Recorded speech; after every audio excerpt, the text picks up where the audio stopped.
Welcome to TSS studios. N friends எல்லாம் சூப்பராக இருப்பீங்கன்னு நினைக்கிறேன். இன்னைக்கு நம்ம பல்துறை வித்தகி பெல்டெக் அருள்மொழி அவங்க சொன்ன ஒரு கதையை நம்ம பார்க்கலாம். விமர்சனங்களை பற்றியான ஒரு அருமையான கதை அது. அழகிய சோழபுரம் அப்படின்னு ஒரு ஊரில் ஒரு பிரமாதமான ஒரு கோவில் இருக்கு.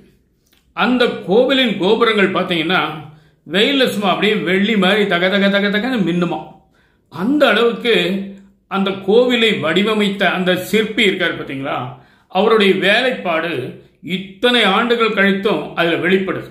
அந்த கோவிலுக்குள்ளே போனீங்கன்னா கால் பாதம் படுற இடத்துல ஒரு குளுமை, அந்த மாதிரி ஒரு அருமையான கற்களை பதிச்சிருக்காங்க. அது மட்டும் இல்லை, அந்த மேலே இருக்கக்கூடிய காந்தாரக்கல் அப்படிங்கிறது ஒரு வித்தியாசமான அபூர்வமான கல்லாம். வெளியில வெயிலா இருக்கும்போது இங்க குளுகுளுன்னு இருக்குமா, வெளியில குளுகுளுன்னு இருக்கும்போது இங்க உஷ்ணமா இருக்குமா. அதுக்கு பேர் காந்தாரக்கல் அப்படின்னு சொல்றாங்க. அந்த கோவில்ல குருமணின்னு ஒரு அர்ச்சகர் வேலை செய்கிறார். அவருடைய பணி அவ்வளோ சிறப்பாக இருக்கும். எந்த விதமான பாரபட்சமும் இல்லாமல் பளிச்சுன்னு வரவங்களுக்கு ஒரு மாதிரி, அப்புறாணியா வரவங்களுக்கு ஒரு மாதிரின்னு இல்லாமல் எல்லாருக்கும் ஒரே மாதிரியான அந்த அர்ச்சனையை பண்ணி அந்த பிரசாதத்தை கொடுப்பார். சிரித்த முகத்தோடு இருப்பார்.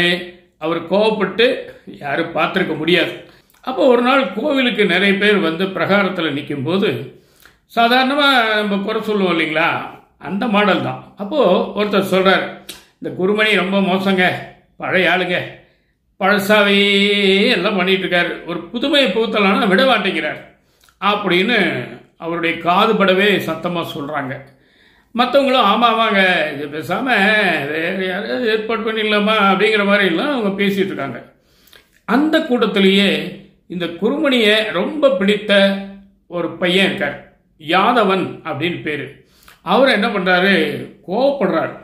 ஆனால் அந்த சொன்னவங்கள ஒன்றும் பண்ணல. நல்ல வேலைக்கு நேராக இந்த அர்ச்சகர்கிட்ட ஐயா உங்களை பற்றி இப்படிலாம் தரக்குறைவாக பேசுகிறாங்க ஐயா, என் மனசே கேட்கல. அவர் என்ன சொல்கிறாரு, பேசிட்டு போகிறாங்கப்பா, அதெல்லாம் கேட்குறதோட நம்ம நிறுத்திக்கணும், அது மண்டைக்குள்ளே ஏற்றவே கூடாது.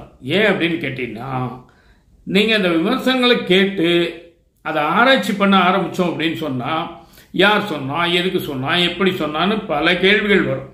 அப்போ என்ன ஆகும், அவங்க மேலே நமக்கு தேவையில்லாத ஒரு கோபம் வரும், ஆத்திரம் வரும். ஏதாவது சந்தர்ப்பம் கிடைக்கும் போது அவங்கள பழிவாங்க முடியாதா அப்படின்னு நம்ம முயற்சி பண்ணிக்கிட்டே இருப்போம். அதெல்லாம் வேண்டாம். யாருக்கோ வந்த தபால் நமக்கு வந்தது அப்படின்னா விலாசத்தை பார்க்குறேன், என் பேர் இல்லை, என் அட்ரஸ் இல்லை, இந்தாங்கன்னு கொடுத்துற போஸ்ட்மேன்ட்டு. அதே மாதிரி இந்த வசவுகளும் அந்த காரணங்களும் காரியங்களும் அவங்க சொல்கிற அந்த எல்லாமே எனக்கு இல்லை, எனக்கு தெரிஞ்ச மாதிரி தெய்வ காரியங்களை பண்ணிட்டு இருக்கேன் அப்படின்னு முடிச்சிட்டார்.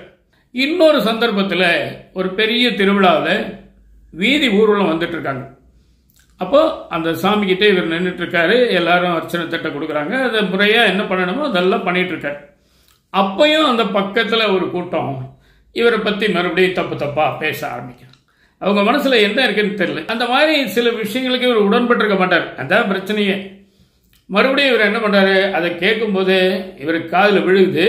ஆனால் முகத்தில் எந்த ரியாக்ஷனும் காட்டல.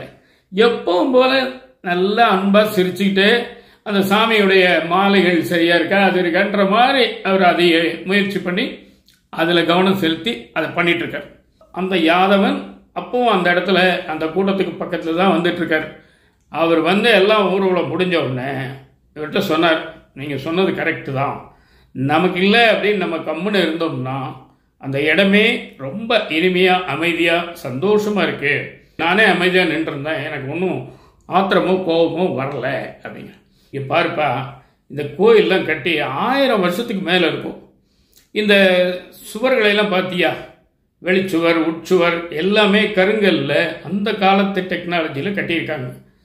1000 வருஷமாக விழுகாமல் நிற்கிறதுக்கு என்ன காரணம் சொல்லுவார்களாம்? எத்தனை மழை பெஞ்சிருக்கும், எத்தனை வெயில் அடிச்சிருக்கும், எத்தனை புயல் இருந்திருக்கும். இது எல்லாத்துக்கும் இது ஈடு கொடுக்குதுன்னா என்ன அர்த்தம்?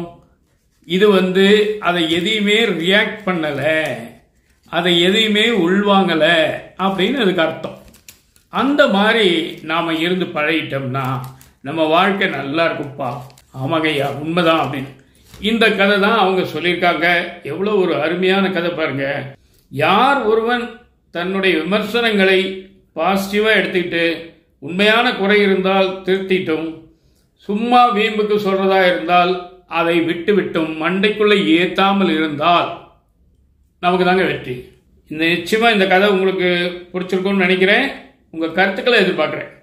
இந்த கதையை நமக்கு சொன்ன பல்துறை வித்தகி பில்டெக் அருள்மொழி அவர்களுக்கு இந்த இடத்துல ஒரு பெரிய நன்றிகளையும் வணக்கங்களையும் நம்ம தெரிவிச்சுக்கிறோம்.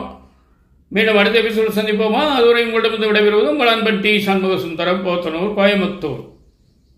நன்றி, வணக்கம்.